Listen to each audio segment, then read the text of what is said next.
when you go to mix a bucket of plaster, as a general rule of thumb, when you're mixing finishing plaster, it's by volume, half a bucket of water will give you a full bucket of plaster. By volume, it's about 50-50. Yeah.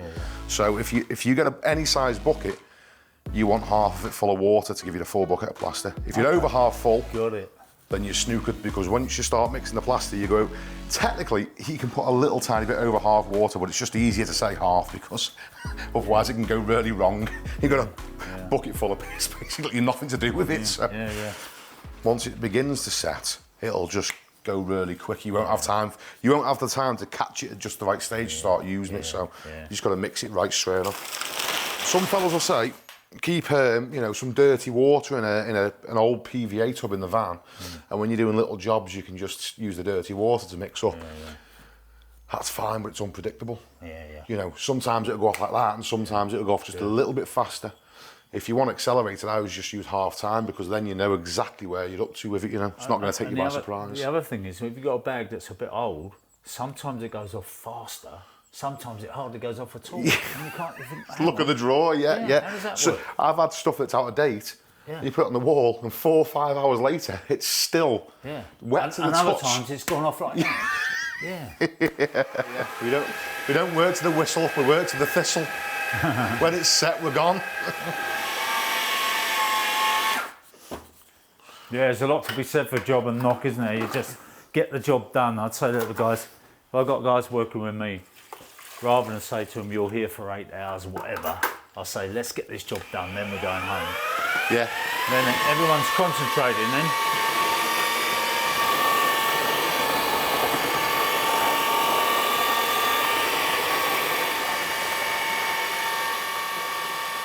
No spot board. We've got a spot on the stand on the van. I get pulled on this all the time in my videos. If you're on site, a spot board's more efficient because you can work faster from a spot. All I do is domestic work these days, you know, so I'm always in people's homes. So space is always an issue, because we're in little bedrooms or a little bathroom. So if you're short on space, it's more gear you've got to unpack and pack up and clean off and all the rest of it. And it's like, well, it's not going to make me that much more efficient using it on a little job. You know, if I was doing the whole house, then yeah, but, you know, for something like this, it's going to slow us down maybe, 3 minutes. No, I agree. I'd scoop it out of the gorilla tub quite a lot now, you know. Give your handboard a wash off, make sure there's no crumbs or anything like that on it. No crumbs from those chocolate biscuits you've been eating. Sorry to give the game away, your wife won't be watching, will she? No, my missus doesn't watch YouTube. No, do you know what? It's like my wife doesn't watch Skill Builder. She's only taken an interest in it since Dylan's wife watches it. I had to ban my missus. She was watching the videos, and she was like the biggest troll in the comments. You know, he's lying, he doesn't do that. He goes to the pub when he finishes work and all sorts. I was like, oh no, I had to block her. I like your line, you said if I'm not in the pub by 5 o'clock, they send out the search and rescue. It's true. Right, so once we've wet our tools down, is that? Yeah, I'd give that a wash off there. Give it a scrape off. That's it, yeah. Now, what we want to do is try and get as much surface water off the tools as possible, because the stuff will slide off. Yeah. So I've had that a few times. Plop. Take a little bit of gear and just spread it around the board a little bit. Once there's plastic and all over the board, the next load of it won't slide as easy then, it sort of stays put. Like so. You don't need to see me. Oh! See what I mean? Oh no! This is good, isn't it? This is real life, it's what happens. As a general rule of thumb, if you're right-handed and we're skimming, we want to start on the top left-hand side and work to the top right, and then bottom left to bottom right. So, ideally we'd start on the top corner up here, but trying to just straight away fire material like that up there, it'll probably spill off. So this is what I'd recommend we do. Take a bit of trowels worth like that, and then once we've got a bit of gear on the wall, we can take a little bit. Okay, yeah. And start. Wow. So if you see, just like, and then. Yeah, that's efficient. Now I've got these little speaker things to get round here, so that makes it a bit more interesting for me. But Yeah, so you're not then putting plaster on the ceiling before you're ready. Yeah. Or if you've got a decorated wall, supposing you were doing a ceiling and not the wall, yeah, not going right to the edge. yeah, you don't want all the mess all over the wall. So my little, well, I actually say this quite a lot on my videos. People have heard me say it loads of times. Yeah. I put the gear on like that, and then Yeah, take a little bit and go in neat. yeah. Take a little bit, You're go almost in neat. using the wall as a spot board, aren't you, really? That's, yeah, like that. Yeah. And then, Got it. So I'm right-handed and you're saying start from the left hand. Why? if I'm smoothing over this, when I'm troweling it, if I'm going to leave a line in the wall, it's usually the heel that leaves the line. Yeah. Right, so that's the back end of the trowel, Yeah, right? six. So this is the toe, the top end. Yeah. That's the toe, and that's the heel, right? That's it, So yeah. you're saying it's the back end. When with I the come heel. down here, Yeah, okay. see how the heel leaves a line? Yeah, I know that's caused a little bit of crud there, but Right. it's the heel that'll always leave the line. So that's why you're working left to right. Yeah. So you're always, the heel is always on the bit you've not So touched. Okay. if I you went understand. that way, you know, All right, okay. you'd have all those lines all the way down your wall. Yeah. That makes sense. Now look, I'm not trying to catch you out here, mate, but Go on. why, when you're rendering and you're right-handed, you start from the right-hand side and go left? When you're rendering, the material doesn't stick as well to the wall as what finishing plaster does. If I'm coming on with sand and cement here now, I push it up the wall here. Yeah. If I was going this way, every time I curl off, two things happening.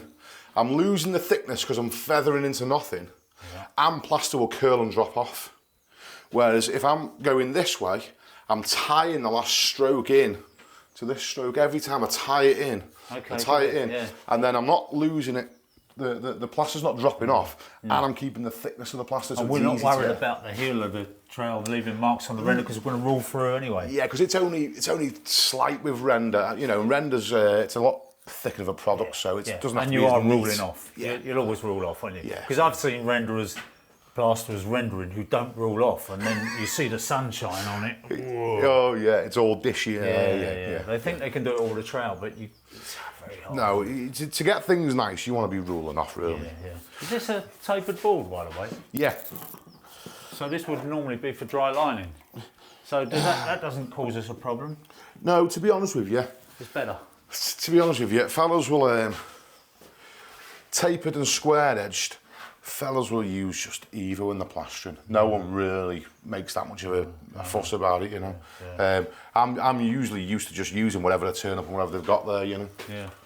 Okay, mate. I'll get cracking. Oh, to me, this would be too wet. Shall we? Do you want us to thicken it up a little bit? No, it's fine. I'm just saying. I'm just making an excuse for the fact that I've gone on the bloody floor. Oh, Leighton, a little bit of scrim there, son. This is what he gets when he forgets scrims. He has to put his finger in the plaster.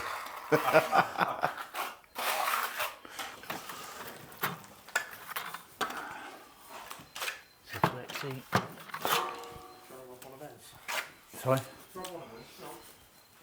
What, one of your trowels? Yeah.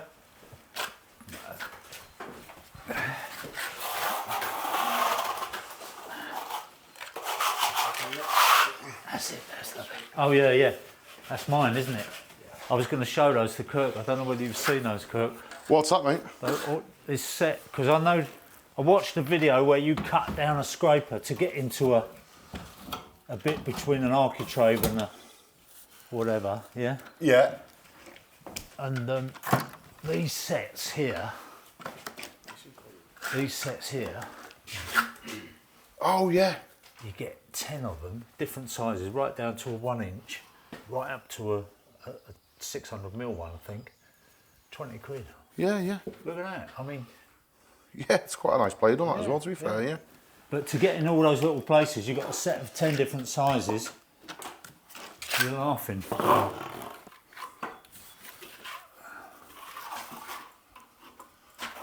There you go. The pain in the backside, getting around cables and stuff, isn't it? Yeah. Only when they're live. The only thing I don't like about hitting live cables is that little dink it takes out the edge of your trowel. Right, now we're here, Rod, just before you go further. Yeah. Just try this with me, so if I put some stuff just on there. Yeah. Right. In fact, I'll do it to the end so I can have a bit as well. Okay. Now, just take your trowel there and literally push the stuff up. Ah, okay. Take a bit. Got it. So Yeah. just push it up like that and roll the trowel off. And then down like that, but not quite up to about there. Oh, Yeah, and then now take a little bit of your trowel like that. Take a little bit off there and just go up to the seam line. Oh, okay, got it. Okay, like that. Yeah, that's it. Okay. Oh, that's the bit where I'm starting to slop it down again. Yeah, and then just take a little bit up there. Got it. Right, and then just take that and work that Yeah, up. what I'm actually doing is Yeah. when I push it up, I'm going like that. And when I push it up the wall, I'm going to go up. And I'll roll the trowel off and I leave a lump there. okay, yeah, and I'm yeah, taking some off that, you see.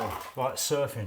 Yeah, Nothing like surfing. but- it's just a little, it takes a little bit of mastering, but then Yeah. once you get it, you just end up getting your angles quite neat then, you know. Yeah, yeah.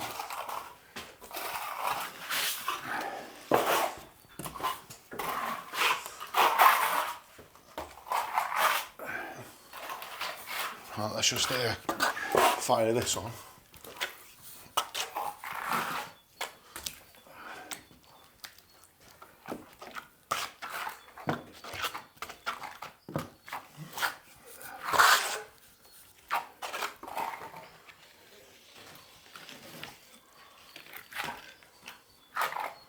For the corners, I'd be looking at a corner trowel for that. I'm going to show you today, Roger, a way of not using a corner trowel. Yeah.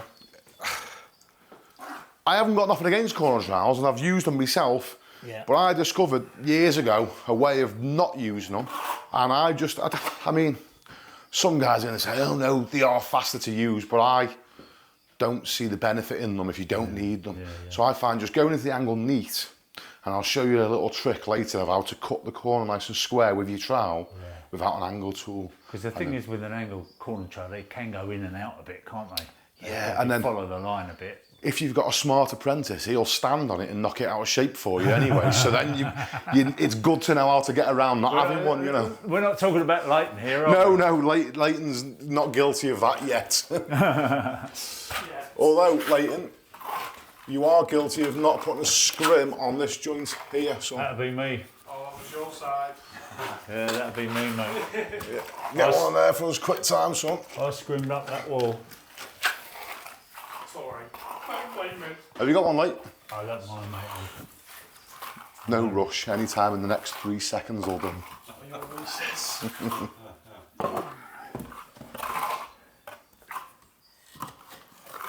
Okay.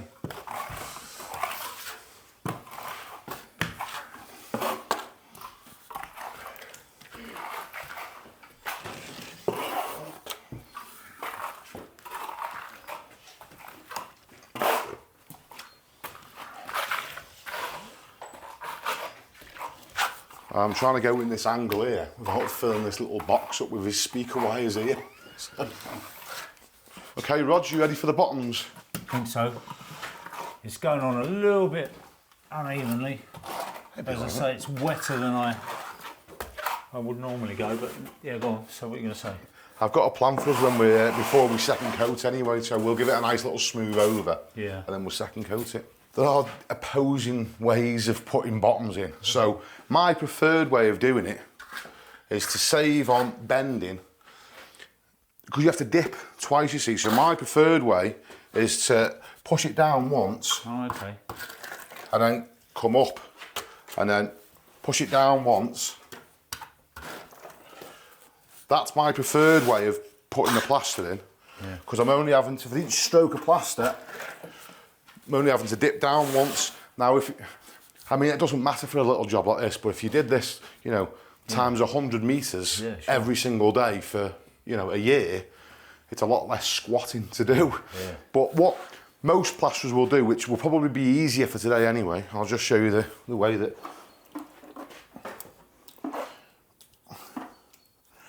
most guys will come along, start at the bottom here, up, down, and then back up again. So you're doing 2 dips for every stroke of plaster. Now, the only thing with doing it my way is it's very easy to push a big ball of plaster right down the wall and it just all drop off at the bottom on the floor. So it's good if you can practice that technique, because if you get good at it over time, it'll save you back a lot, you know. But to be fair, mate, I'm not being rude here, but if you did do it the other way, you might not have all that.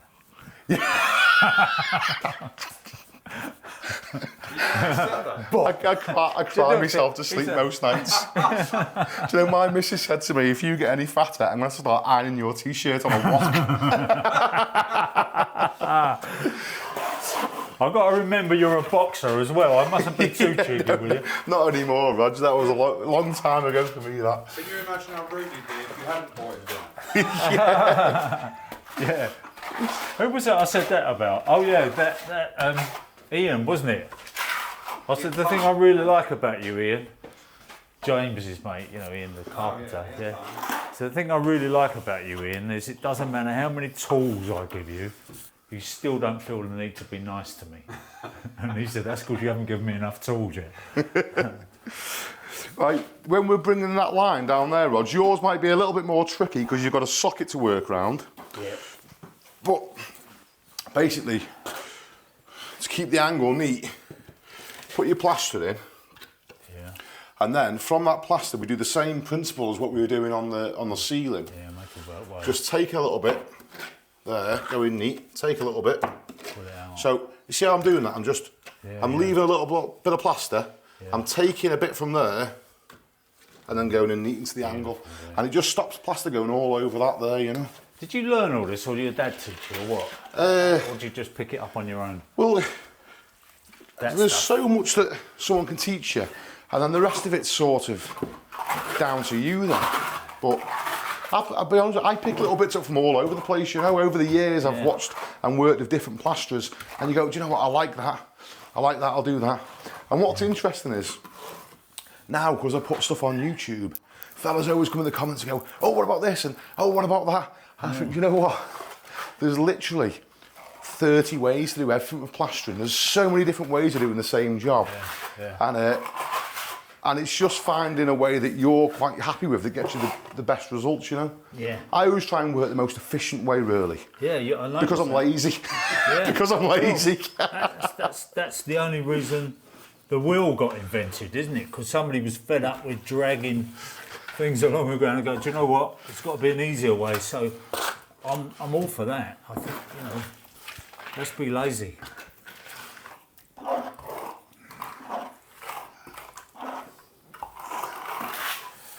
4 scoops. 4 scoops for breakfast every day.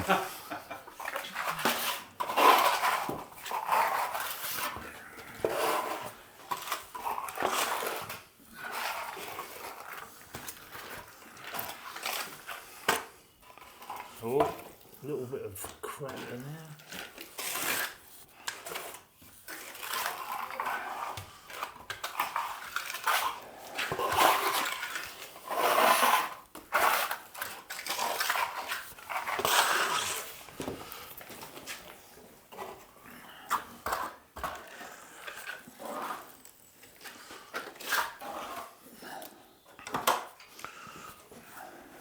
Right, let me try this then.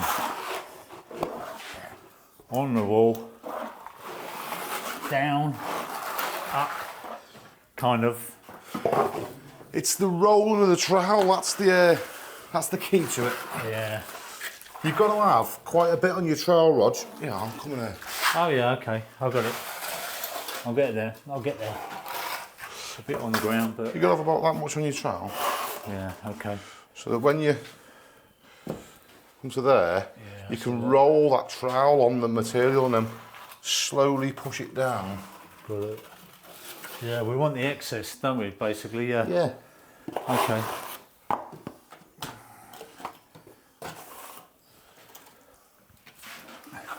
Now while we're at it then, mate, look, let me just get some on the board. Or the hawk, as I call it. when I'm loading my trowel, Yeah. what I tend to do quite a lot is I don't get enough across the width of the trowel. Is it because I need to do that with the hook? You can do, or just take the gear like that. Ah, okay. So your trowel will pretty much stay still anyway. Yeah. Just if you keep your trowel in one position, it's the hawk that moves. Okay. See, a lot of guys will try and do that off the get-go, you know. Yeah, They'll try and do it with the trowel, but it's literally the hawk that does the... Defies gravity. Right, I'll try this one. I don't, unfortunately. No, we're not gonna shame in. It's funny, that little bit of taper edge ball, because it is. It needs another lot through the middle.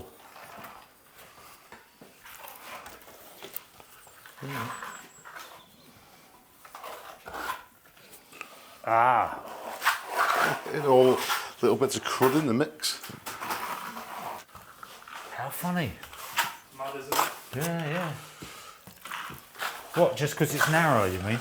Because now you don't make your wrist as much because of how sharp it is.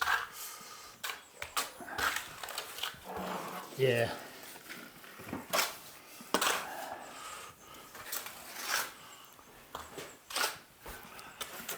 Kirk signature trowel. It's beautiful. There's no doubt it's nice. What the heck is that?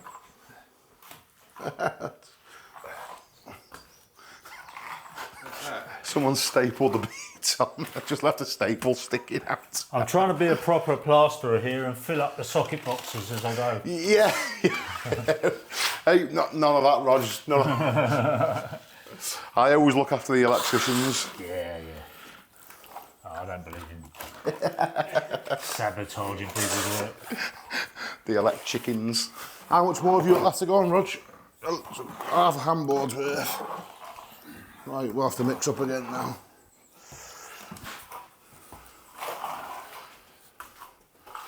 I'm going to leave this here for you, Rog, so you've got enough to get this on, okay? And just put that there a second so you can finish off, and I'll just get as far as I can with this and mix up again. Oh, see, look, that bloody hell. That was nuts. That was way too much on the wall for me. What's going on here, Ross? Do you feel Well, intimidated? Or No, I don't feel. I'm quite happy. I'm enjoying myself actually, but it's just getting used. Like I said, over the years, I've probably picked up so many bad habits, and now I'm trying to undo them all in the space of an hour. You know, and I just can't. It's so hard. You know, somebody told you you've been, like, if you're a golfer and you've been playing golf for years, and then you go for some lessons with a pro. And he tells you you're holding the club wrong, you're standing wrong, you're doing this wrong. To unlearn all that is harder than anything really. Half a bucket, son. And Kirk shoved all that on the wall for me, but I just... Well, you can see it's on the floor now, you know. So... We're going to have to rename this video How to Plaster a Floor, aren't we? Screening. Leighton's gone to go and get some more water because we need to mix some more plaster. I've still got a little section of wall that needs doing. So, usually we'd give this time now to pick up. Before we put the second coat on, we sort of want this, where it's, see how it's still sticking to my fingers now? That's too wet to second coat. Really, you want that to be able to leave an imprint in it, but not stick to your fingers. If you can't leave an imprint, then you've left it too long. You need to get on it a bit sooner than that. You need to hurry up a little bit. If it's starting to really firm up, then you just need to put a little rocket up your bum and go a lot quicker. That's basically the best way of putting it.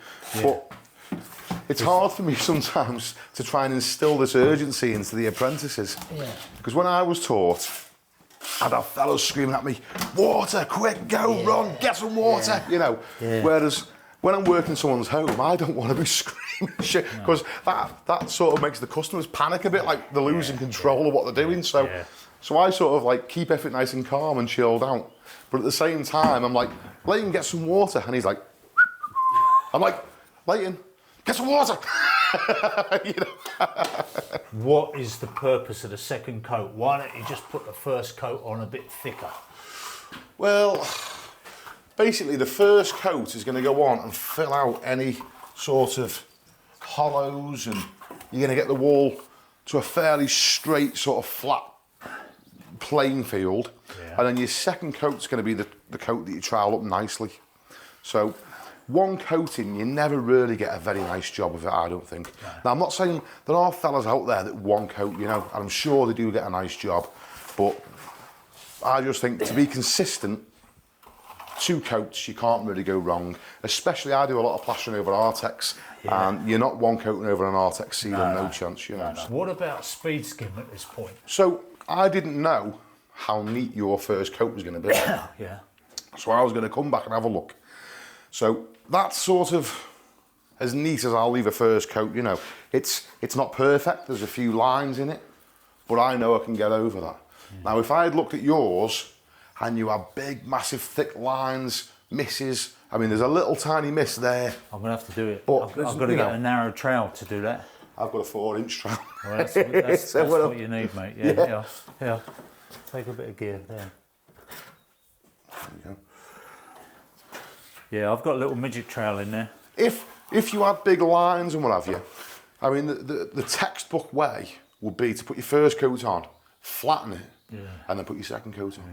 When I plaster over Artex, that's what I'll do. I'll put the first coat on an Artex ceiling, I'll flatten it and leave it go right off, and then second coat it. Now, these boards have been up a little while, so they are drawing a bit of moisture in. Plaster boards that have been hung for, you know, a couple of months become quite high suction. Whereas, like, you know, if you put plasterboards on fresh off a pack of, you know, from the builder's yard, they're warm still. they're great, you know. But if they've been hung, say you've done a loft conversion and you've boarded it and then come back 3 months later to skim it, the suction off them, you know, you've got to seal the boards again before you can start. Do you know what though? I've done a lot of loft conversions over the years, and one thing we did find is all those timbers are drying out. You know, you put all your rafters in and everything. It may take months. It may be 3 months before they're dry, and that is going to move the boards around. So it's always kind of nice if you can to board it. Don't plaster it, but just leave it boarded and let it dry out and twist and then go around. There's a bit of gap filling on the boards or whatever, and then do it. Because if you don't, we used to back in the day nail it all on. You know, before we screwed plasterboard, and then you'd be poppers everywhere, wouldn't you? All over the. This was my old fella's challenge. This one, before I was allowed to say I was out my apprenticeship, one of the things my dad made me do was you have to put an 8x4. I mean, don't try and do this. I'm not advising this, but my old fella, you have to put an 8x4 sheet of board on the ceiling and nail it up by yourself with no one helping you. So you've got to. So or dead man. You're trying to hold it like this. No, you just got to hold it on your head like that with one hand, and your nails all ready to go in your mouth, and bink, stick a nail in. You know. It's just so hard. It's not so fun. hard on the body, isn't it? Once you get used to it, you can get into a nice little rhythm of doing it. But the first time you try it, you know, you snap a few boards. What were you talking about without a dead man or anything? Yeah, just literally just hold it up with your head and your hands, you know, and you get it in place. And you need to have a nail in your hand ready, and you hammer in your other hand, and then ding, ding, ding, tack it, and then ding, ding, ding, tack it, and then away you go. I just want to show you my little secret weapon. You've seen these, have you? I have, Roger. Yeah. Have you used them? I haven't, no. I'll be honest with you, I haven't. All right, let's just have a look at this then, all right? Okay.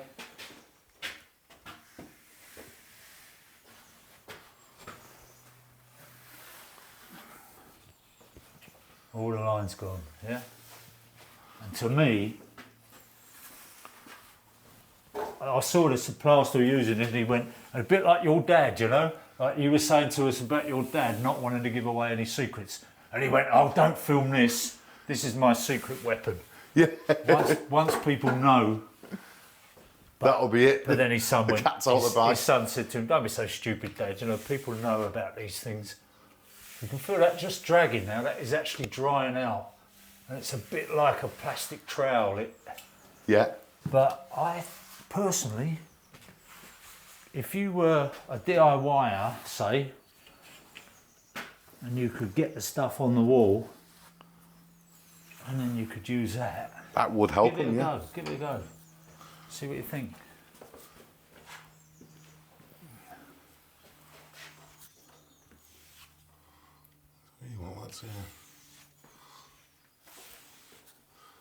I'll tell you what, Roger, you might have even converted me. Well, do you know what you were saying to me about time off the trowel to save your wrist? Yeah. And there's another thing where you can do, which is a different thing, isn't it? Yeah. Yes? I'll tell you, I like it. It's quite good how it works. I'll tell you the only reason that I wouldn't use it, and it's just because there's nothing wrong with it. It just adds another step in the process for me.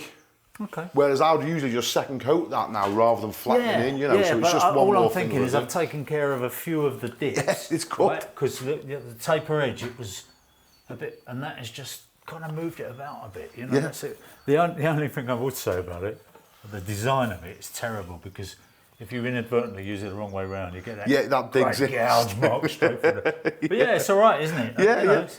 Time for the second coat. I've just mixed this up now. Now it's important now. We always want to keep the back edge of our trowel clean. It's mainly that back of that blade there. And I just keep that washed off. Now, I know I've got a bit of build up on my trowel, but what I mean is wet plaster on the back of here. When you're going across the wall, if there's any sort of wet plaster on that, it'll smear and drag across the wall, you know. And there's more, when you're going into the angles, if all this is all cankered up with wet plaster, it'll end up all over the ceiling. So, you know, always want to try and keep your tools nice and clean as we're working. And then, the good thing is, Rog, it's just a replay of what we've already done. Just the same thing over again. I've got a feeling that there's a point in this process where I need to go and get my glasses on. Because I've done some plastering and I thought, well, that's all right. And then I've gone and got my glasses. Oh, it's not quite as good as I thought it is. Yeah. Well, what usually happens is the customer comes with a magnifying glass to check it anyway. So. Yeah. We had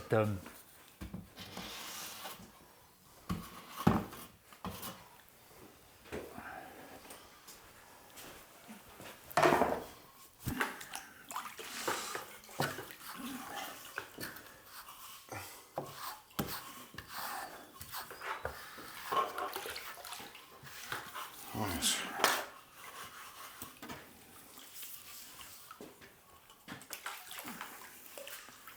those guys who did your room at 35A. Oh yeah. Trevor. Trev, was it Trevor? Yeah. That Miserable Trevor. that ceiling, because he had a gable end with glass in it, you know. Yeah. Oh yeah, And yeah. it shone in, the sun shone in at a certain time of the day across that ceiling. And it was Did you do a terrible. nice job of it? It was terrible, wasn't it? Oh, Yeah, no. it's Just like right a till the surface of the sunset. moon. Yeah, that's Very it. unforgiving angle. Yeah, no, it's raking light. It's like render, isn't it? It's the same old Yeah, yeah. with render.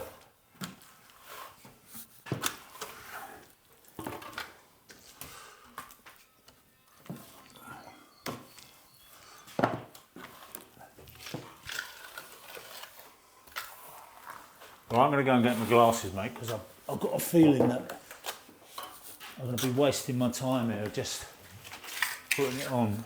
All right, Rog. I'll get the top of this on. We'll have a bit more time with you then as well. Yeah.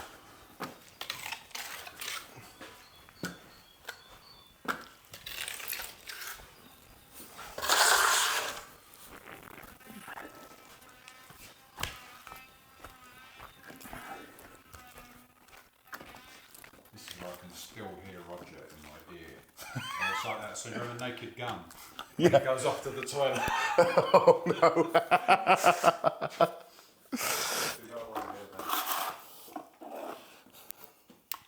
Was that what you hear, is it? Yeah, I can still, well, these have got quite a good range, so Let me know if he hear him turn right, he's Let at the me- bottom of the slope. if he mutters anything under his breath about me whilst he's gone, like fucking It's dickhead. Yeah. Calls himself a plasterer.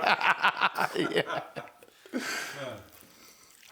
Yeah, send all that over in the edit. Yeah. So that was better than you thought it would be? That's setting you up now, isn't it? He's done, to be fair, look at that for the first coat. He's done a fairly nice job of that. I mean, I know he's been over it with his special squeegee tool. I mean, fair dues. I mean, what you've got to remember is, ultimately, Roger doesn't want to become a plasterer. He's not going to go out into the world of plastering. If he's going to do a bathroom and plaster at one wall, then that is going to be ideal, you know.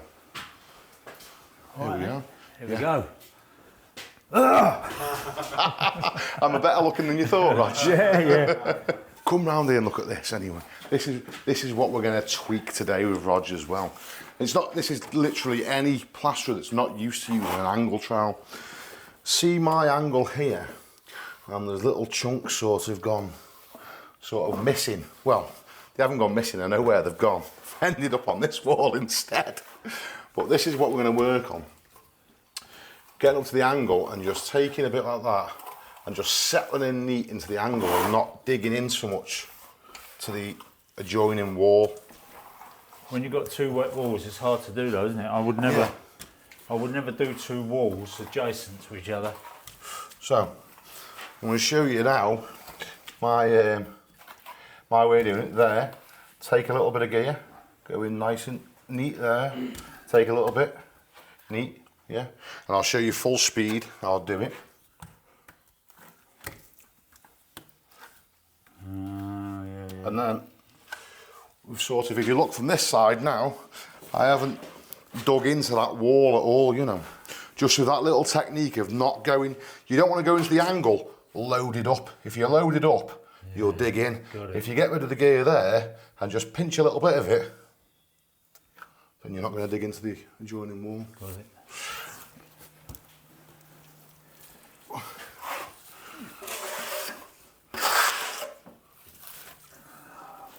Oh. Bloody cables. Bloody electricians. Chickens. Sparklings. With them, Rog, with your cable, a little quick way of getting around now is with your... Cut the cable off.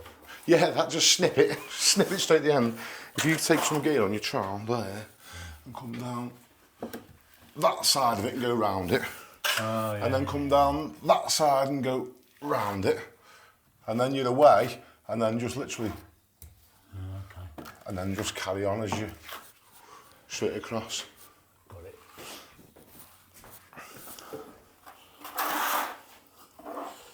Do you know what? It's good this, because it's all these little things that I don't even really think about. You just sort of do them on autopilot, that you think, I remember for ages struggling getting around sockets and stuff now. Now I don't really give it a second thought how to get around them, you know.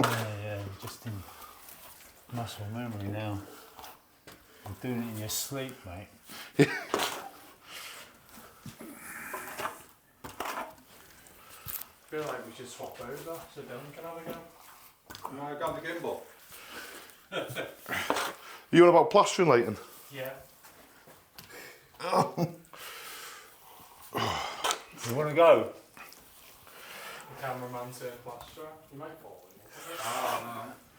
Oh, Dylan have We did one where I tried soldering. It was a disaster. It looked easy. Yeah, do you know, I've mastered the art of soldering now. I can do a bit of soldering. It's not the easiest thing though. And what I had to do was, I got a bit of copper pipe and burnt a hole through it on purpose in my workshop with a blowtorch, just to see what it actually took to burn a hole through it, you know. So I sort of knew now, okay. I mean, if you haven't got the solder to sort of melt by that point, then you're doing something extremely wrong, aren't you? Yeah.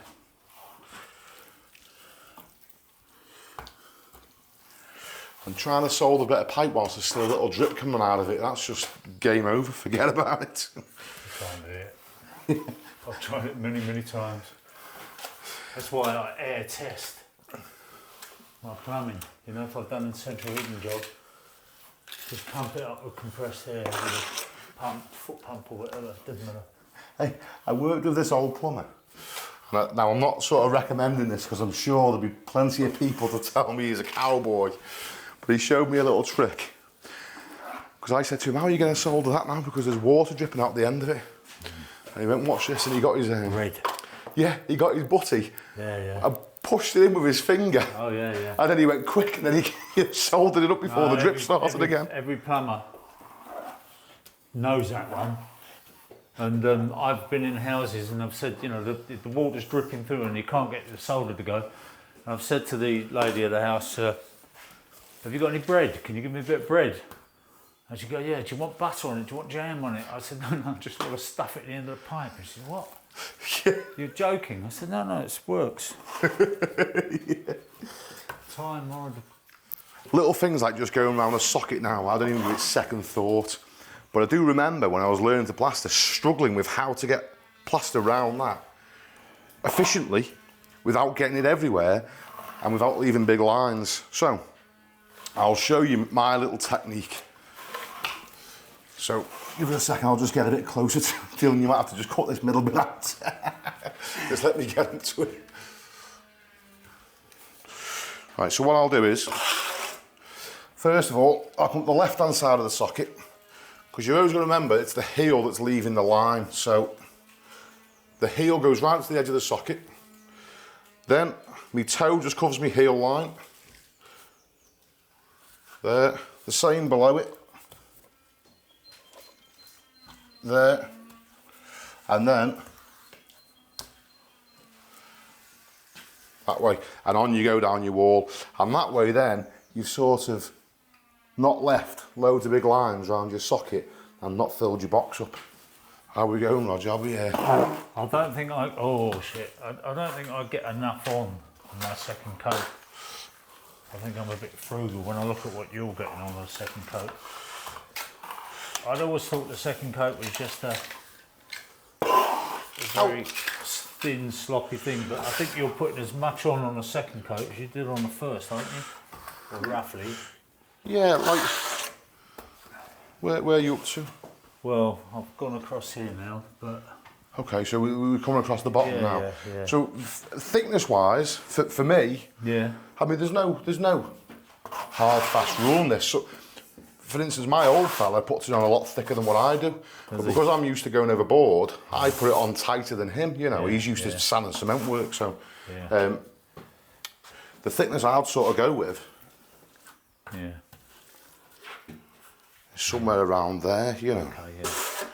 Now, if you look on the bags of gypsum, they say you want to be using like, 2 millimetres. I mean, I don't even think that's half a millimetre, but that's just the thickness it seems to go on nicely at, Yeah, so that 2 mil is not the overall thickness, it's per coat, is it? Yeah, so let's say overall thickness 2 millimetre. Yeah. Yeah, so that's both coats. But I mean, I've given that 2 coats of plaster now. I mean, let's have a look. Yeah. There. Is that 2 millimetre? Oh, blimey, just. Yeah. I think that's 1.5 millimetres. That means we've got to go over a third coat. I'll have thousands of customers coming back to me now saying, you owe me half a mil of plaster. Yeah, he shortchanged me. Not only is it 1 coat wonder, he's a 1.5 coat wonder.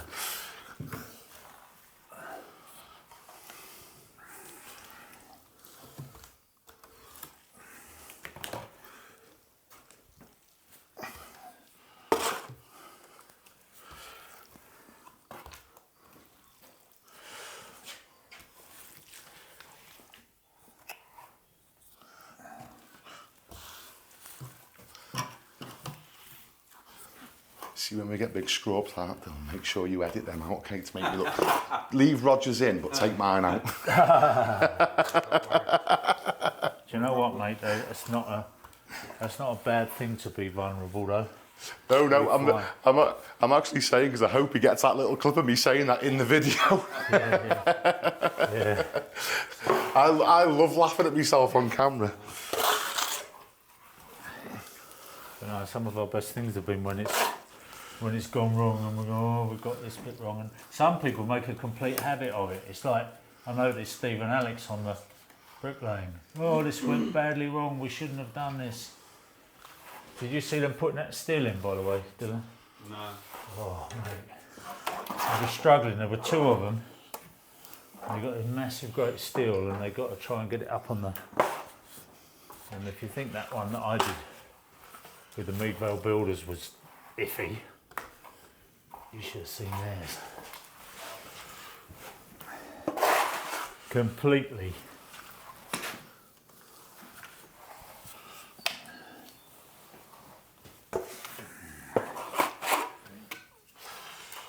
And the other thing is, I watched that, believe it or not, Kirk, and I hadn't had enough of you by the end of the evening, and I went back to the hotel room and watched that video. Which one, mate? Where you were covering over the pipes. Oh, yes. And I did think, not being rude to your mate, but I thought that bit of plumbing, I thought, It was ruthless. ooh. Yeah. And I fully appreciate everything we said about it, but I just thought you could have done that so much better. Well, He wouldn't have, you know, I think I would have done the whole lot in copper, yeah. soldered the joints, because then you wouldn't have had any bulk there, and you could have gotten back inside the wall a bit more. And he could have took those pipes up behind the radiator. Oh, yeah, and yeah, a not neater job underneath there as well, Yeah, couldn't they he? were ugly as hell, they. I mean, But, yeah. I never call no one out really, but No. it's good to sort of, if you put it in the video, people in the comments will gladly do it for you. So. Yeah. Oh, absolutely. I don't think you can ever avoid that, you know, so like people have got to be judged, and, you know, otherwise don't bother putting it up. You definitely put it on tighter than me, Roger. Yeah, too tight. Yeah, which is fine on this. Like I was paying for it. I think the only time that I'd ever cause an issue is if there was a bump in the wall and a bit of scrim started showing through, you know. Yeah, I've had that. But, I mean, ultimately, No, I'd like to get it on thicker, I just can't manage to, I don't know, it just feels like it's... you gotta, my old father used to say to me, you've got to spread it on, not scrape it on. Yeah, You know. I think that's true. I think that's where I'll tell you another thing one as of the well. videos I did, somebody said you can hear that trowel scraping, he's scraping it all off again, you know, when we're troweling up, final trowel up. I'll tell you the thing my dad used to drum into me, was what you find is when you first start, there's loads of these little movements like this, you know. Yeah. And my dad always say to me, like, you know, if you're gonna do a stroke on a wall, you know, make it worth your while. Do a big lick rather than a, Beautiful, yeah. you know, rather than a little. By the time you've done 2 or 3 little ones like that, you know, one movement and get a nice bit of gear on. Yeah, you're getting 3 times as much done for half the movements, I think. And you're all over it. It's great.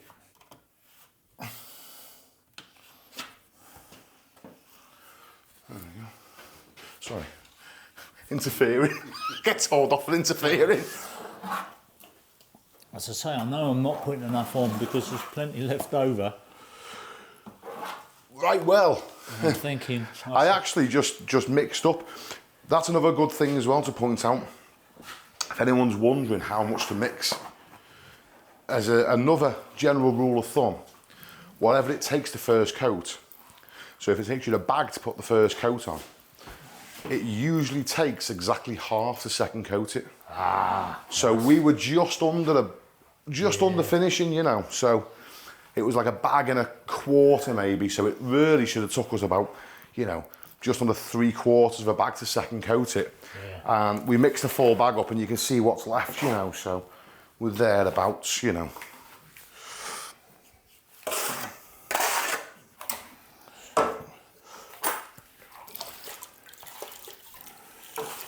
So, the other little, not question, but contentious issue is that we get a lot of people, especially Americans, and why the hell do you bother with all that skimming plasterboard? Why don't you just tape and joint it?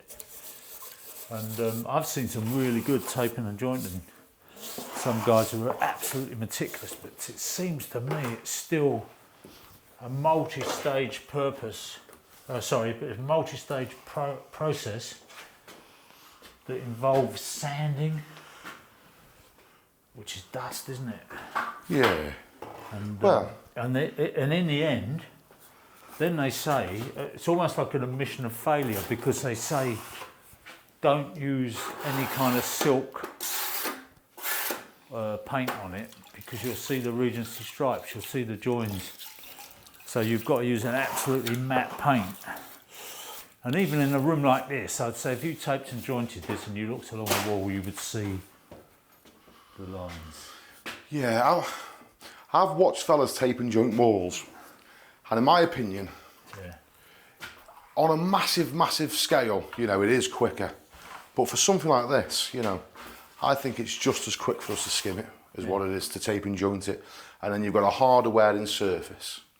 You know, and the thing is as well, Roger, you got to remember, it's only over here that we get this plaster, British gypsum. Yeah, it's only in that's the true. UK you can Yeah, get it. yeah. I mean, it's probably the best plaster in the world, in my opinion. Yeah, and they don't have it in the States. No, so no. maybe if they did, they might like using it. Do you know what? It's a funny thing, because you know what I was saying to you about that Knauf product, Yeah. and the plasterers hated it and they won't use it, and then the Polish guys coming over and they're not used to this, and they've got, oh, we want, you know, their own plaster.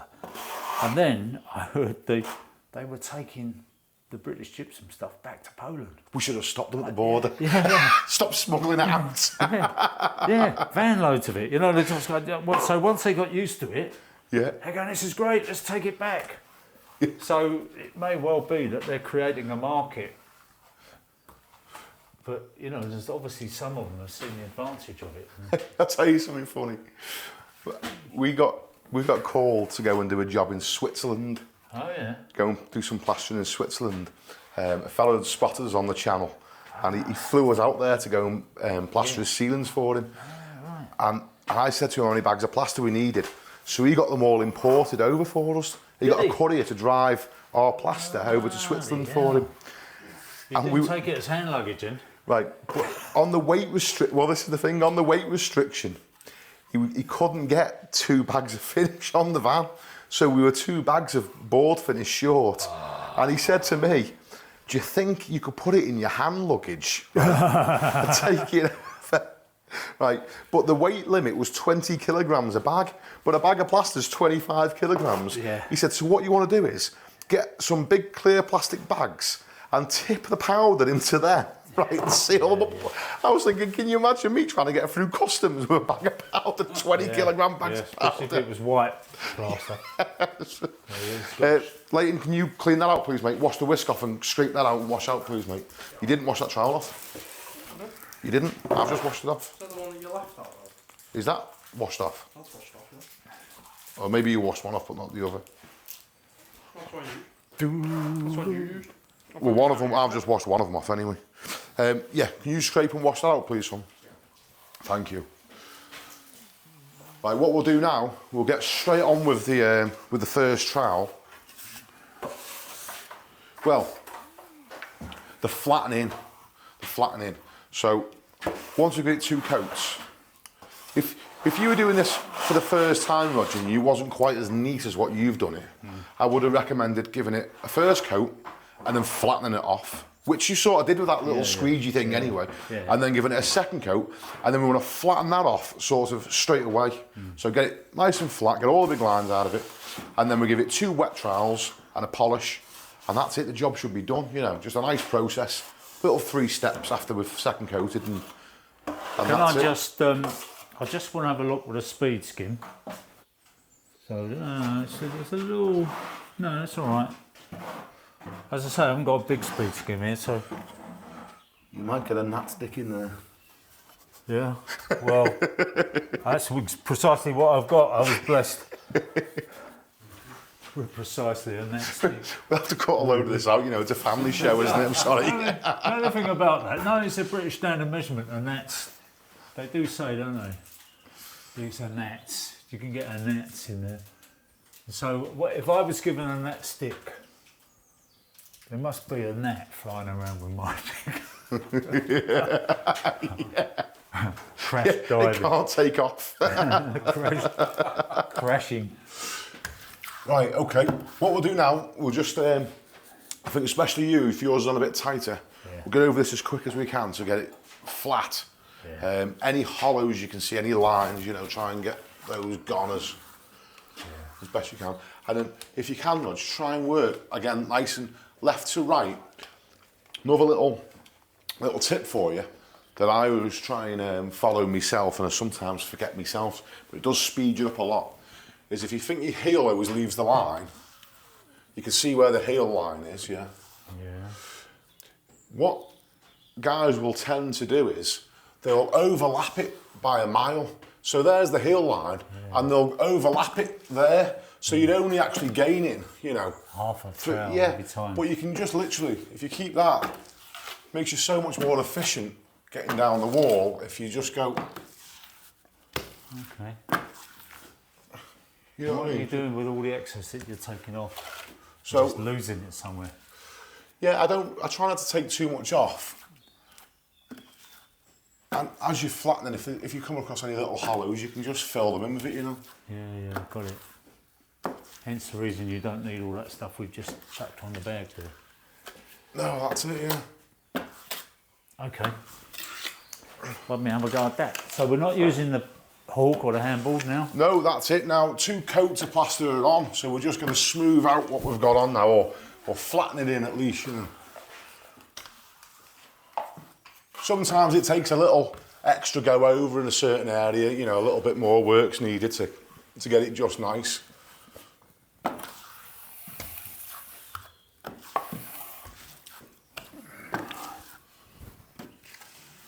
dear, there's a hollow there, mate.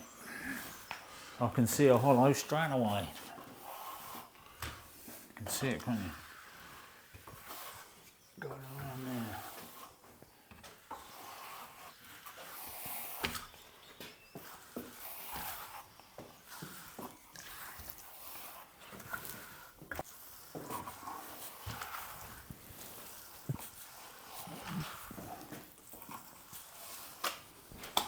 So what do you think about the plastic trowel, Kirk? So, plastic trowels, when they first come out, I mean, I used plastic before it was even a thing, before there was even plastic trowels invented. We were using the fire exit signs on building sites because it's great for polishing walls with. It does get you a lovely polish. And I think on work like this, it's fine because, you know, everything's quite flat to begin with.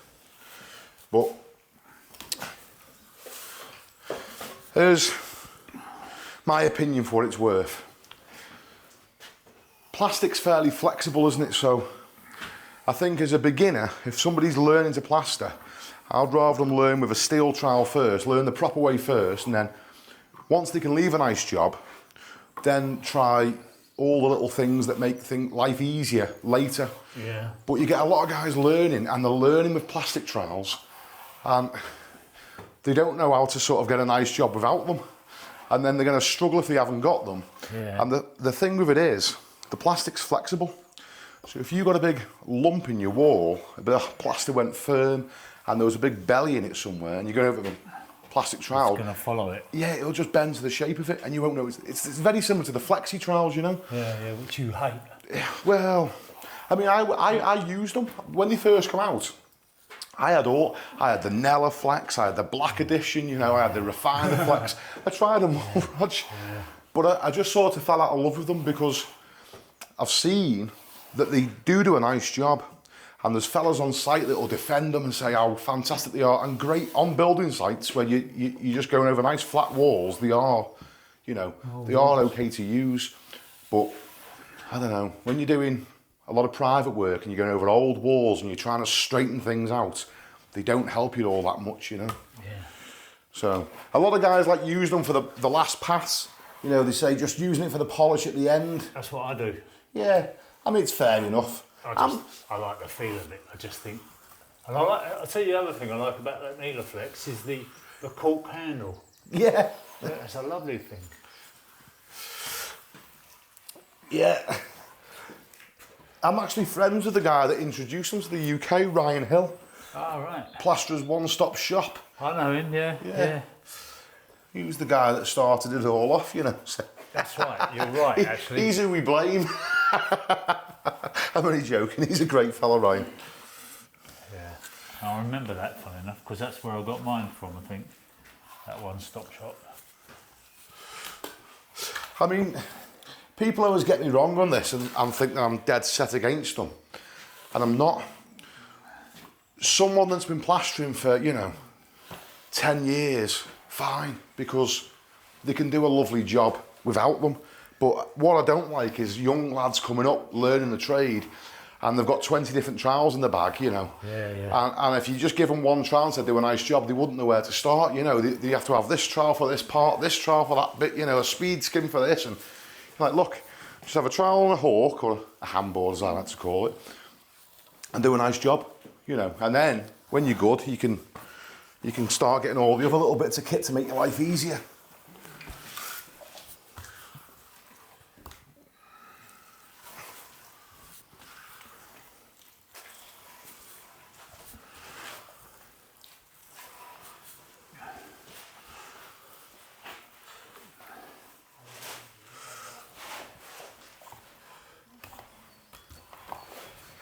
It's a bit wet, this, mate. It's not. Is it still wet, Roger? The bottom bit is. Yeah, good. Just use that to spread around, make it easy on your arm to. You sort of want it wet to get it smoothed over. Like you just try to flatten it in and get any lines out of it, really.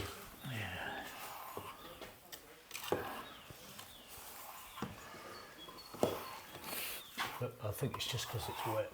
Where you thinking, mate? Well, it's just all right. a bit wet down there. That's okay, that. Okay. Tell you what, we can have a little practice at though, Rog. Whilst now we're over that. That's we'll just get any. There. Now we'll just tidy this angle up a little bit. Yeah. So I'll just do a little bit there, and then you can just finish off And run down it. Yeah. Yeah.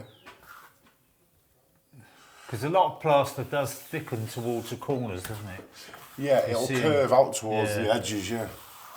It's hard when you're doing tiling and you think, oh, he's just cooked my goose here.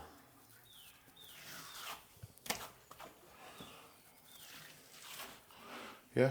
Yeah. And what would you do? Run a wet brush down the corner in the end? So what I'll do is I'll work that angle like that Yeah. pretty much until the finish, until the last polish. Yeah. And just before I polish it, what I'll do is I'll take the corner of my trowel. I can't do it now because it's too wet. I know, See, yeah. The corners on the toe of your trowel are usually rounded off there, Got it. So the heel usually has good square corners left. Sharp, yeah. So I'll take one of them and I'll literally just put it at the top there. I can't properly show you now because the stuff's too understand, wet, yeah. but and I'll just run it down like that, and it'll just cut that angle nice and square. Got it. Just being careful that that's not digging into the adjoining wall. Yeah. And so if the wall isn't at 90 degrees, if that angle on that corner isn't 90 degrees, Then you'll soon know about it. is it a bit digging in on that side? Yeah. Okay. I'll have a play with Well, that the good as well. thing is, if it isn't 90 degrees, say that's off at a little angle, Yeah. or in a little angle. If it's coming in, it's not. Say it's I don't know, 48 degrees. Yeah. You can literally just turn that a little bit, Got it. right? Okay, And if it's yeah. so it's not gonna. Yeah, It's not going to affect you too much. You can just using your eye and just watching carefully as you're doing it and just cutting it out, Okay, so I've got a corner trowel in there. At what stage would you use a corner trowel? Would you let it go off a bit more? Yeah. before you- So everyone's quite keen to get the corner trowels in quite early. Yeah. If you're going to use a corner trowel, which I've used for years as well, I would still leave it now. I'd give it. This is the flattening. I'd give it the first wet trowel. At the end of the first wet trowel, I'd nip round and give it. Yeah, because the thing is, The angle of the you go too early with that corner trowel, you just finish up cutting the channel all the way down. You all right, mate? Right, so my regular channel viewers be watching me with this go, he has got one. He uses it secretively. It's mine. It's mine. All right. Let it be clear to everyone. So This is my corner trowel. this is a Marshalltown, and what a lot of plasterers like to use now is a Ragney corner trowel because it's got those corners rounded off there because you'll see now why. But basically, this is, in my opinion, some fellas might use it at this stage. This is still too early in my opinion. I'd usually use this after the next trowel and, you know, after the first wet trowel. So,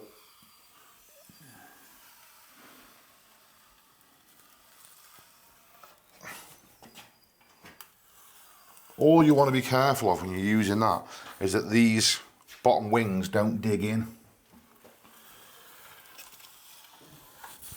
Now the only problem I have with these is if you get on it too wet, you can scrape the stuff off back to the scrims, and then you've got these lines. Yeah, I can see the lines are there. The Ragney doesn't have them, it misses the lines off.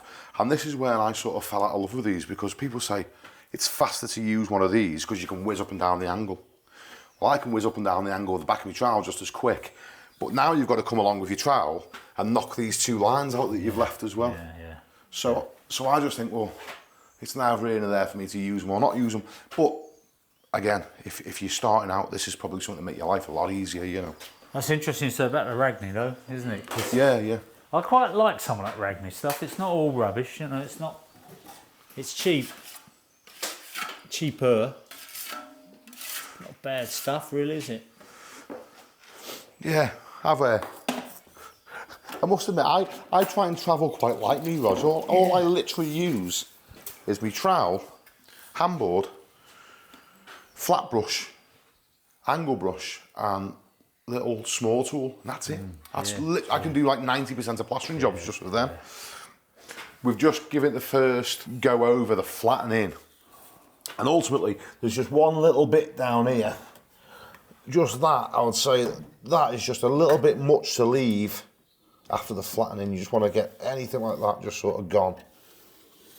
And then after that, I mean, it doesn't have to be absolutely perfect because we are going to go over it twice more yet. But you just want to try and get rid of all big lines and bumps and what have you. Yeah. There we go. Perfect. Don't tell me Mrs. had my small tool out on Roger's job.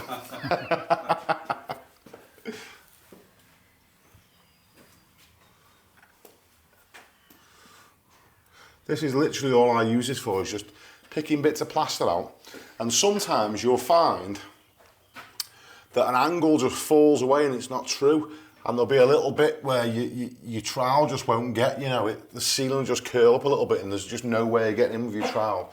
So I'll just use it for, you know, just getting in tiny little tight areas and finishing bits off, you know.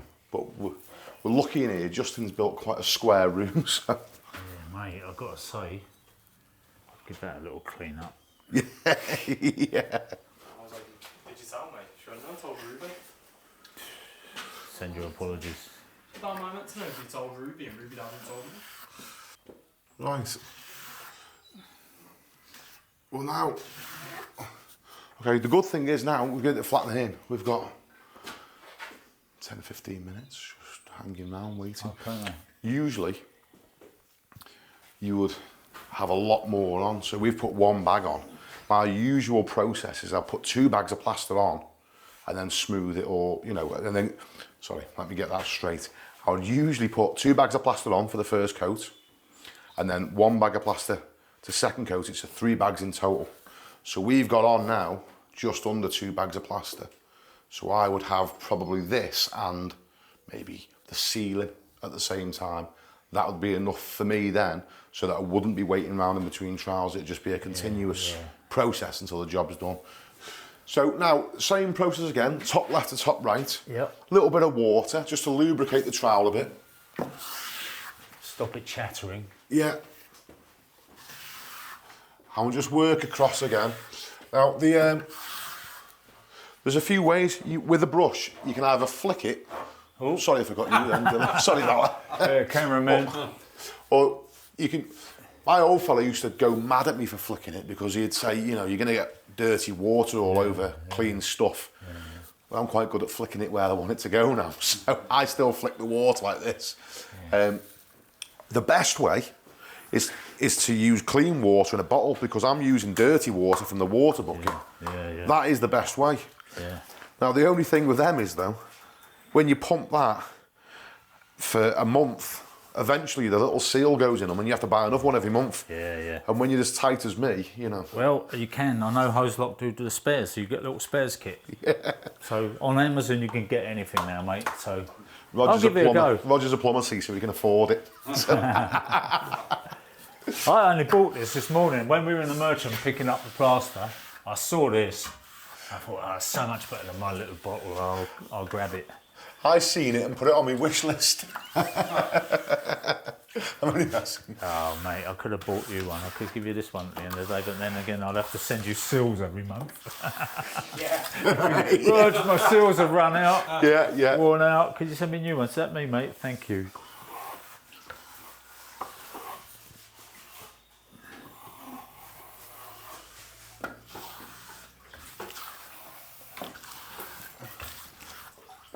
How's yours going, Roger? Is it okay? Fine, I think. Yeah, the water should stop it tearing. Yeah. So if you want to...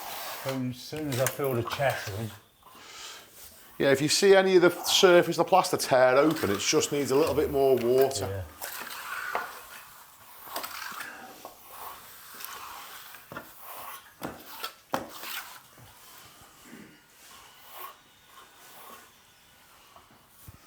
Tricky.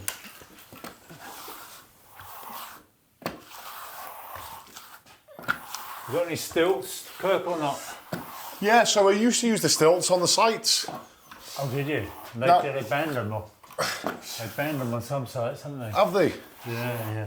What the problem with stilts is, they strap onto your foot, and then they strap onto your calf. Yeah. Now, the bit from your foot to your calf is about a foot long, and the bit from your foot to the bottom foot of the stilt can be anywhere from, 2-3 foot long. Yeah. So your foot's like the pivot point of the lever. Yeah. Right? And the heavier you are, the more of a pinch it puts on your calf when it's strapped on, And when you get up to like 17, 18 stone, it's like having a tourniquet around the bottom of your leg. So I had to stop using them just to keep my legs. I'll tell you what the other thing though, mate.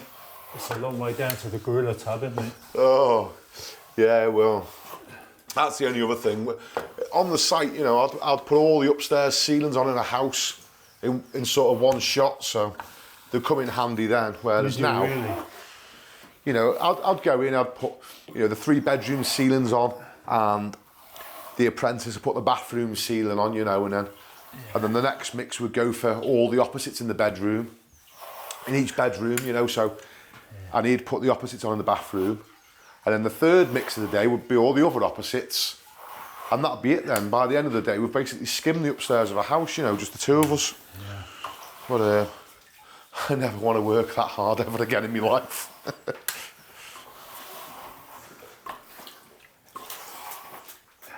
It's all right, I suppose, as a one-off now and then, but day in, day out. I'll just, while we're doing this, there will be people who see this video and they'll see the plastering and they'll obviously want me to come and do it. Yeah. But obviously I'm a busy man, Kirk, so they might end up with you, second choice, yeah.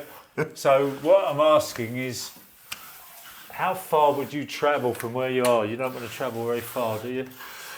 No, well... Because we're in Wales at the moment, mate. I didn't know we were going abroad when we signed up for this. Ultimately, for me, I don't really like travelling more than 40 minutes from where I live, to be honest. Yeah. 40 minutes is about enough. So you're in Ellesmere Port, so you would cross the Mersey. Sort of going through the tunnel. He doesn't even want to cross the Mersey. Going through the tunnel, very risky. If you're not a Scouser and you venture onto their territory, mate, they don't like it one bit. You know I'm only what? joking. Most of my family are from Liverpool, but I was going to say, a lot of people, if they heard you, would think you were from Liverpool, but yeah, it's no, quite no. different, isn't it? Your accent is quite different from... Yeah, yeah. When you get a true Scouser, Yeah, yeah. if one was stood here next to us, you'd soon tell the difference, you know. Yeah, yeah. It's All that, all the time. well, do you know the old Scousers, you know, I think different parts of Liverpool, if you listen to an old Scouser speak, it's really lovely listening to their accents, but you do get some people from Liverpool and they've got that, you know, Yeah, yeah. I don't know. I guess, you know, more pronounced than some people. I think all accents, in the end, they go to the extreme, don't they? You know, they're like, you think, okay, and then you get somebody who's absolutely, like, if you look at old Gascoigne, for example, which is mine. Yeah. Is it?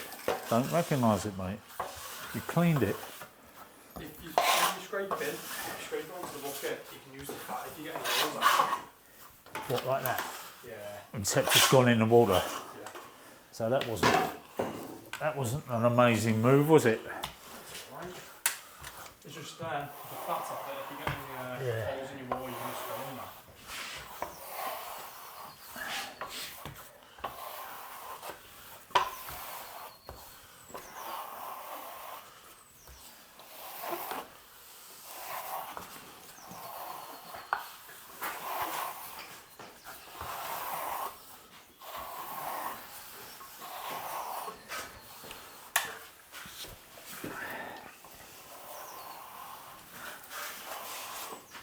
So how did you finish up working out here, Kirk? This is a bit of away from your home turf.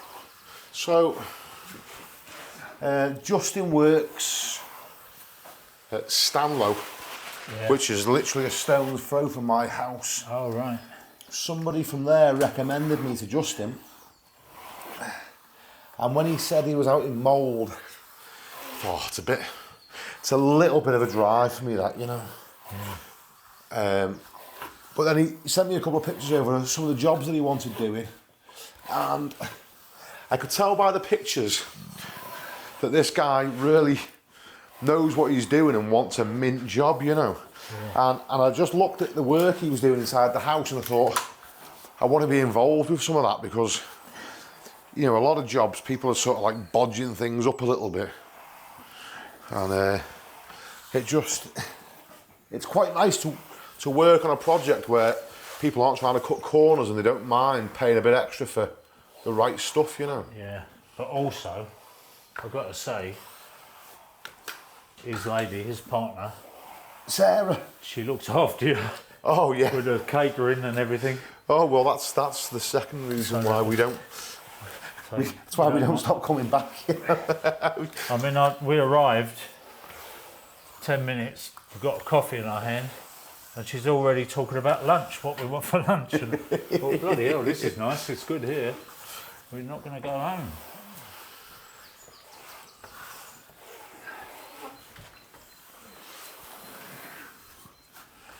So, Kirk, the other thing I'd like to mention about is on your channel, you did what I consider quite a time-consuming and extensive bit of research on what would be the best primer for plastering.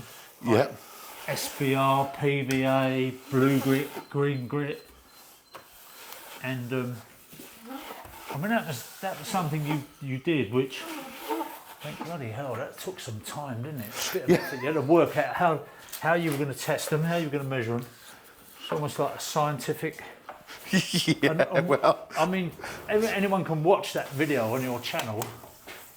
But what is the bottom line of it? You know, if you're doing a job.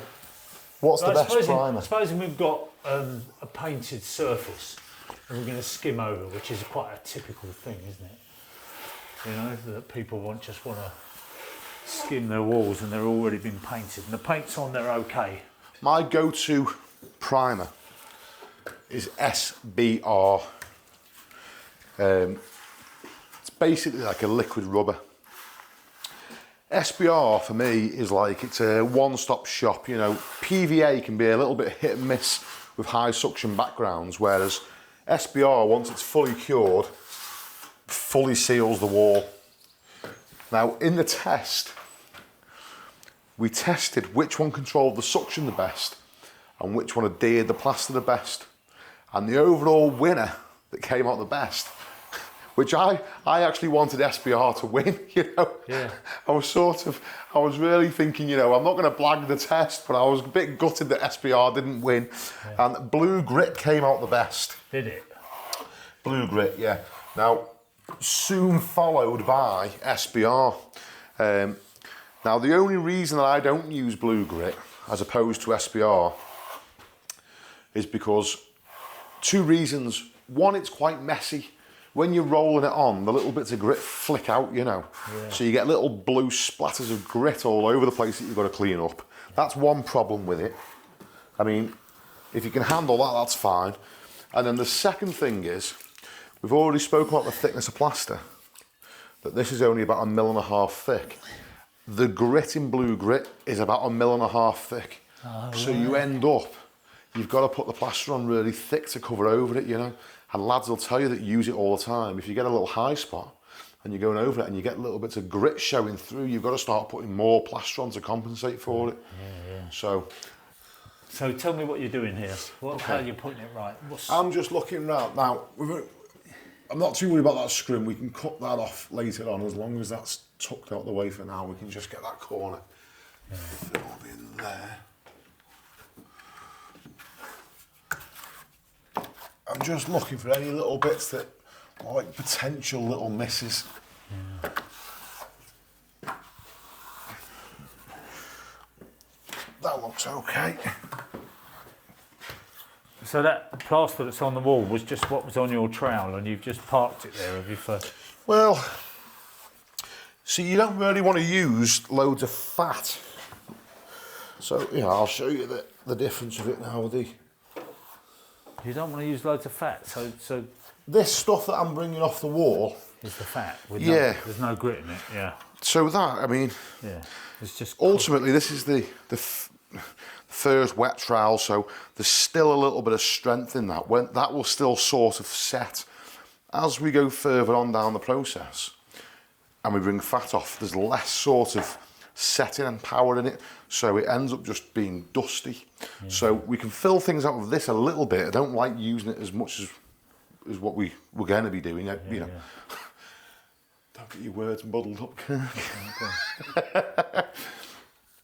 We want to try and fill out as much as we can now, because on the next wet trowel, the fat that comes off that ultimately won't set. If we fill things in with it, when it dries, it'll just dry and turn to dust. I didn't know that. Yeah. So that's why I always try and keep, see, from the first flattening off, I keep a little bit of stuff on the side of the bucket here from when we first flattened. Okay. That's from that. Now that's still the original plaster. So if you were to come along and go, oh, you know, and jab the wall like that, oh, you can just take a little bit of this here, because it's still from the first bit of plaster that you knocked up.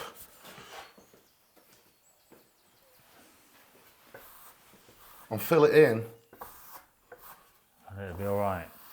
And you're back to square one again. Yeah. And whereas if you try to use that wet fat, you know, it'll be dripping out of that. I mean, that, once I go over that again with another trowel, you'll never even know it was there. No. Whereas this stuff, which was left over from our second coat, that's beyond. Well, you'd still get away with it for now, for the time being, but usually we wouldn't have much like that. You know, maybe be a little tiny bit in it. When I was young, Kirk, when you were probably not even born, but when I was young, first plastering job I ever tried was with something called Seraphite. Yeah. And that stuff went off within minutes. You know, you put it in a bucket, boom, it's gone. Plastering was a whole different game, and then they started bringing out all the thistle finishes. They're slow. They put stuff into retardant to give you a bit more open time. Yeah. What do you think about modern plasters now? Do you think they've gone too far in that direction? They're too slow for you, or what? Yeah. plasterers sort of get stuck in their ways, don't they? Some guys will only use board finish, some guys will only use multi-finish. I mean, I prefer board finish because it's what we used to use on site. It sets a bit quicker, you know, so it knocks a bit of time off my day. But Is it harder? no, I'd say it's a little, if you're a beginner, I'd say it's a little bit more difficult to use. Now, if this was multi-finish, we could wet this, brush it a little bit and bring it back to life a little bit. Okay. Whereas with board finish, once it starts to go in, it's, you know, it's on its way really. Can't rescue it. Yeah. One thing is interesting though, with you saying about the finishing plasters that we use. I remember my old fella saying, a lot of old plasterers will say this, that the plasters aren't nothing like what they used to be. Like, you know, in the 70s and early 80s, the finishing plaster was like whipped cream, you know? It was really nice to use. Whereas now, a lot of the stuff that we get, it's like, I mean, I've seen some plaster in the bucket and it looks like it's separating. Like there's like the water's separating out the plaster sometimes, you know? And we've had some horrible stuff, but I don't know what they've done to it. I don't know whether it's where they mine it from or where they're sourcing the gypsum from, but I wonder whether there's a bit of recycling going in there somewhere, because I know with cement they started putting fly ash in with it, and they could lower the carbon whatever footprint of cement by putting used stuff from a power station, you know, literally fly ash. yeah. And some people say, well, that makes it more eco-friendly, whatever. But I don't know, you know, but a lot of people say, oh, cement's not what it used to be. So I wonder whether maybe plasters, they've started putting all these things in to save the planet, which aren't necessarily, I don't know about that, but I just wonder, you know. But your dad would say that they're definitely not like they used to be. Yeah, well, that's all the old boys say. It's definitely different to what it used to be. But to be fair, Carl, Kirk, they also say that about sex, don't they? Yeah. Yeah. And I definitely know it's not what it used to be. Back in the 60s, it was the real thing. They'll send you the picture nowadays, Roger. Do you know what, mate? The thing that baffles me, because I've always been fairly, you know, interested, but the thing that baffles me is these kids now, they don't even want it. They don't want to go out, they don't want to drink, they don't want sex. Leighton, you are a representative of the modern youth. I don't drink. What do you think about drinking? I don't drink. You don't drink? I don't drink through choice though. All right. And what about sex? Fairly Putting them on the spot now. Do you have any of that, like? You don't have to answer, mate. You could just say I'm mine. on the same bar since I was 14, so. You could also just mind your business, you dirty old man. Keep your nose out of my life. No, I'm just interested to know. No, it's different for everyone. With our age group. I feel like it's grown up with this is like a societal norm now, hasn't it? Like everyone's just used to it now, so it's not as like exciting. No, is that right? Oh, blimey. It's just normal now, like. You're used to it. All forms of entertainment. It's never really worn off on me, Roger. It's never really worn off. I'm used to it, but I still like it. Yeah. Oh, yeah. You know, I've got to say, the entire focus of my youth was sort of about getting laid. You know, so that's all I was interested in. You know, it's sort of like going to the pub. It still is like through high school, but it's just like you get like.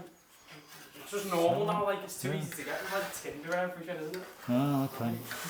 It's too I easy. haven't tried Tinder. Maybe I'm a bit old for it. Do you reckon they do an old age pensions Tinder or not? That's a horrible thought, isn't it? You don't want to go there. You just say, no, that's enough. He'll edit this out. He won't use that. He'll edit this out. We'll have the explicit version on my channel. Kurt will have it after hours version. Come on, Leighton, get your dick out. What do I do now? Do you know what Kirk always says? Go on. I'm all ribs and neck. Yeah, he's not much fatter than him. He's all ribs and dick. Kurt, what do I do with this now? Leave it or what? Yeah, that's it. So we just give it the first wet trowel. So we'll give that a chance to pick up now again. Give it another 10 or 15 mins.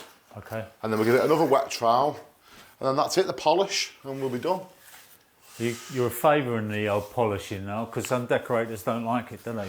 Well, for me, I'm not going to polish it till it's like a mirror, you know, where you can see yourself in it. But it's more of, for me, like a last check over the wall. You know, I'll give it a flatten, I'll give it 2 wet trowels, and then the polish will leave it feeling quite nice, but it's more, I'm just going round and making sure that there's no blemishes or anything where it shouldn't be, you know. Sort of the last I know shot even over getting it. a mist coat on polish, sometimes it's a bit of a pig, isn't it? Yeah. I know the Continentals, they don't polish it at all, they leave it fairly open faced. Yeah. That little rubber squeegee thing that I tried earlier, that leaves it very open. Yeah. If you run it through with that, it just leaves, and the paint does stick well to it, but it doesn't, it might not be to you, it might not be an acceptable finish, you know. I know when the customers come in, they go, oh, isn't it smooth? They want it smooth, but they love to see it all shiny and smooth, don't they? I mean, those flexi trowels, you can get it like a, you can get it where you can, you know, it's like a mirror image, you know. Yeah. What do you think of this, baby? So, don't let anybody see me with one of these. Don't want to be in the same room. No, to be fair, do you know what? You recognise that, don't you? That lovely cork handle, Yeah. Neelaflex. Yeah, that's one of the, is that one of their black edition ones? Yeah. I mean, to be fair, look, they're a beautiful bit of kit, aren't they? They are nice. I remember when I first got one of these, I was made up with it, you know, the engineering, the quality of the metal and everything, they're fantastic. The only reason I fell out of love with them, Roger, is because, let's just say, for instance, we left a big line in the wall and it started to pick up a little bit, you know. You can literally just touch that with the, you know, your little finger there. And can you see that on the camera there? Can you see that? You can just knock it out of shape so easy, you know. Flexing. Yeah. And if there's a tiny little bump in the wall, it'll just leave it there. And the other thing with it is, say you've got a little hollow in the wall and you've filled it out with a bit of that fat, and you go over with that, it'll flex in and take that back out again. Now what happens, Roger, is when you're looking at the wall, it looks perfect. But when you were saying about the sun shining down the wall before and the sun comes in and shines, that little hollow that you filled with fat and then you've took it back out with a flexi trowel, that'll show up then when the sun hits it, you know. So, I mean, as I said... just throw that away then, basically. Well, you know, there's a lot of guys out there that use these and I'm sure they turn out lovely work. And how do you use them? But I just think I don't want to take the chance of not getting it perfect, you know. Could you, if you look at a wall... Yeah. And the sun's on it, could you say that's been done with a flexi trowel? Yeah. You could. You can actually see. Oh, it. you can tell spot the it. difference. Yeah. Especially if the lads have hit it too early of these, you know. Ideally, these are designed for the last pass. Yeah, you know? yeah. That's all I did ever use. Well, I say that I've found a few hollows and just filled in, and then somebody on the video going, "You're laying on with a flexi trowel." I said, "No, I'm not. Just filling in a tiny little bit there." With but yeah. So then no, but I would say that the wall's got to be hard. I'm going. I'm just going to polish with that. So last thing. If you're going to use it for the very last pass, then my thinking of it is, why? If I've already done everything else with my trowel, why would you need what to? benefit is it? And people say, well, it takes a bit of pressure off your wrist. And I'll tell you what it is. When you hit the wall and you go over it with a steel trowel, you'll see that it's hitting certain parts and not others. So you have to press harder to get that even sort of smooth look. And you don't with that because it's just going over, it'll just go in and out of everything. Got it. Well, I'm thinking, okay, well, if that's the case, the steel trowel's still flattening bits in, even tiny little still bits. Still doing the job, and that's just going in and out. It's almost acting like a scraper, the steel trowel, isn't it? And not quite, but you know. So I'm not knocking these. And I'm disappointed because I love this thing, but maybe that's one for room 101. Watch you don't cut your finger wide open doing that. I'm running my fingernail down it. I'm running my fingernail down it there, and I can feel little nick. Oh, a little nick in it. Oh, don't let me see that, Roger. The amount of times I've seen people do that and then just slice the thumb right open. See here, if you get a little nick out your wall by accident, don't fill it with the fat you've been troweling off because it won't set. Instead, just where the skirting board's going to cover, just pinch a little bit of plaster from the bottom because it's the same consistency. So you get some stuff like that.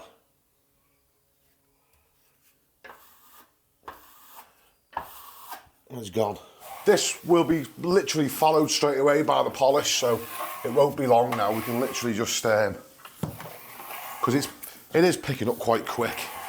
You know, we're talking quite a bit in between trowels. it's going in a little bit. The boards are sucking in because they're old sound block boards. So I think it's also the fact we've got a lot of air in the room. You know, it's open, isn't it? yeah, we've got a bit of a breeze blowing in. Yeah. As if it's in a room and the door's closed, the air's moist with the drying out. Drying plaster, my old fellow used to say to me, just think about trying to dry washing, you know. You can either put it on the line, hang it out to dry and a wind will dry it, or you can put a bit of warmth under it, like, you know, like having the heating on, and that'll dry it as quick as well, so.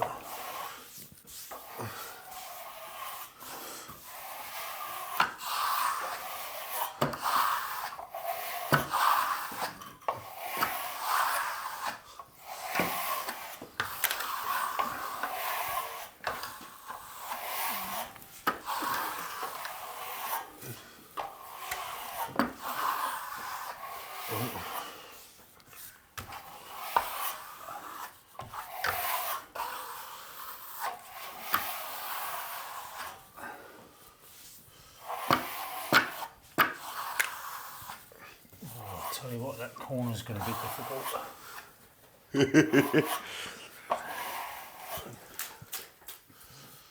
What you'll find is, see when you're getting tight into the corner here, as you go further down, as we're getting further down the stages, if you wet that a little bit, the trowel will actually slide on the water into the corner. Do you see, rather than digging in? Yeah. So if you wet it, it'll just slide into the corner, and then you can bring it out. Okay, yeah. With no corner trowel. And then, like, it'll be after this trowel when I'll sort of just go Run it down. Which is what run down it like that. Which is what you just done. Yeah. You know, I mean, I'm cheating using that. Really, I should use an angle brush. You know, probably loads of fellas say, "Oh, he's using the wrong brush." But ultimately, that's how I'll just leave the corners without using a corner trowel. What's an angle brush look like? What, a little cutting in brush? Yeah, like a little inch brush. Oh, okay, yeah. I've got to get some more gear on this. There's a horrible bit there. Let's have a look, mate. Just there, mate. Okay, so we just get in there, Slay. There's a little bit of a face there. We call them faces, like a little hollow spot. Yeah.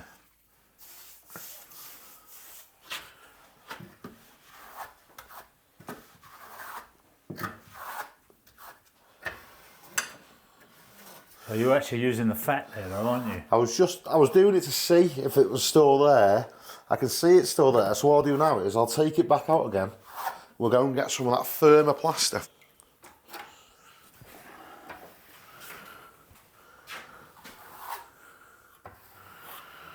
Fellas will use it, but it's not good practice. It'll just be like dusty when you touch it, you know. That's your phone, is it? Yeah. Your wife wanted some more money. What do you want now?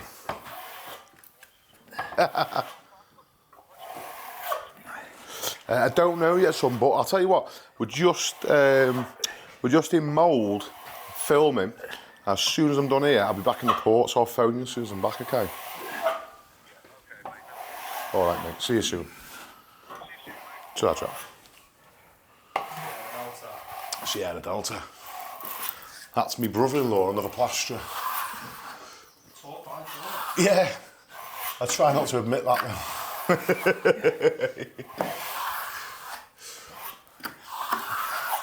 now. On my channel, he's known as Darth Vader. He gets on the camera, and all you can hear is... Oh yeah, I had one like that. Yeah. He was picking up on the mic. I didn't even know what was going on. Someone said, "Flipping heck, is your cameraman smoking 80 fags a day?" I said, "I know, yeah." I said, "Yeah, he actually is." Every other breath of the top.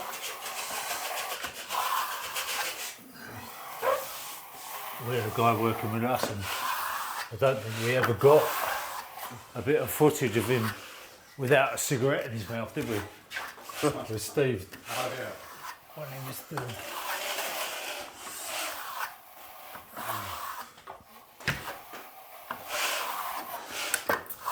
He's suffering now. I'm out here doing this plastering, and I thought, I don't really want to wear these nice Snickers trousers for a plastering job. They are my best trousers, but I'm really glad I did, because they got these encapsulated knee pads. They're in there all the time, and it's great just to be able to do that.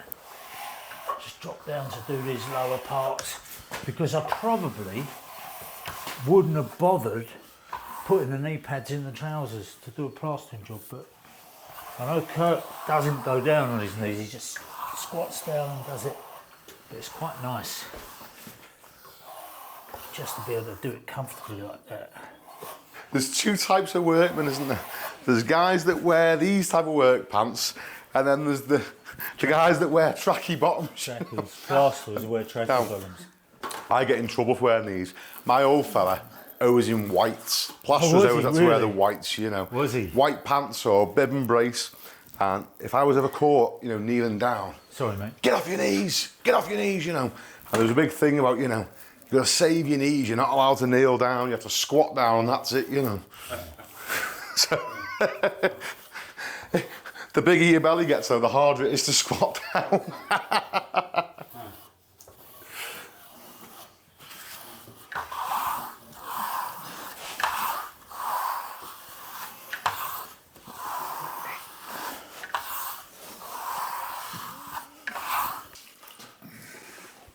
Right, just before we polish now, just going to nip round quickly and clean all these boxes out for the electricians. It's easier to get this plaster out now whilst it's wet than leaving it to set. And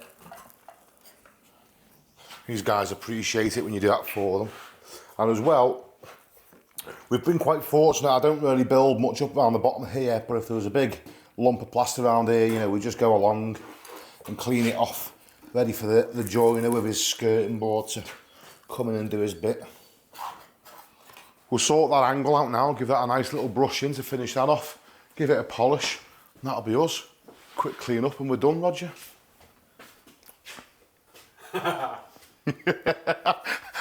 already gone up with the sausage rolls. I'm fattening him up. You sounded shocking yesterday. I know, yeah, I didn't feel too great, mate. I felt like it was over, to be honest with you. But What do you think it was? Hey. I don't know. Maybe it was anxiety from working with Roger Bisby today. That'll do it. Yeah. I'm actually here with the man who stood next to me, and Dylan. And you're on speakerphone. So Yeah, and you're on speakerphone, so don't say nothing bad about Roger, because he stood right next to me. You can say what you like about me, mate. It doesn't matter.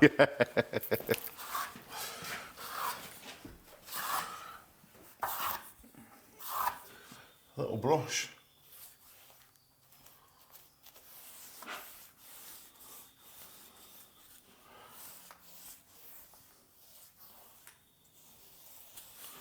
Do you know what? I really enjoyed that.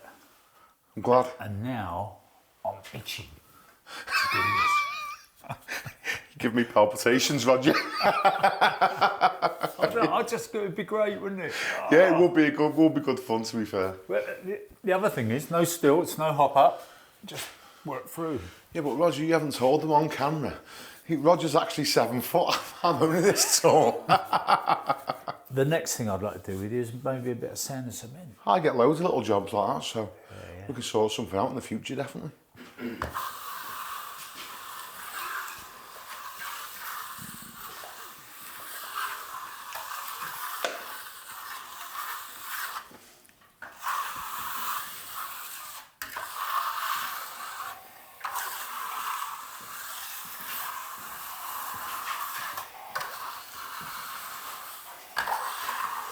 Shouldn't need any water now, it should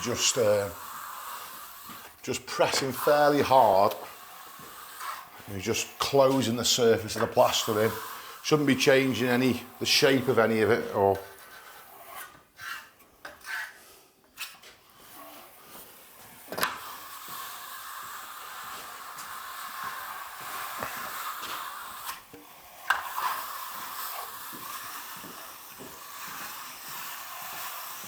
The wet trowel.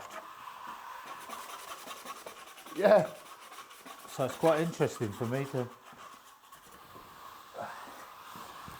Kirk, there's only one bit I'm concerned about now, chatter marks. When you're going up, if you hear that noise, Yeah. your trowel will chatter going that way. So to get rid of them, rather than trying to smooth it the same way, and your trowel will go in and out of them, just come across it the opposite way. Ah. Oh, nice. And then, they're gone. Just come and look at this. Come here with your camera. This is Roger's wall. Just shine down that now. Look, it's like glass. He's got it mint. Done it. I'm out of a job. You've got your secret sauce. Yeah. And when we come down for the plumbing, mate, and I see your plumbing, I'll be out of the job. Right, done. He's cleaned up, let's go. So if you're encouraged by this video, you want to see more plastering, check out On the Trowel.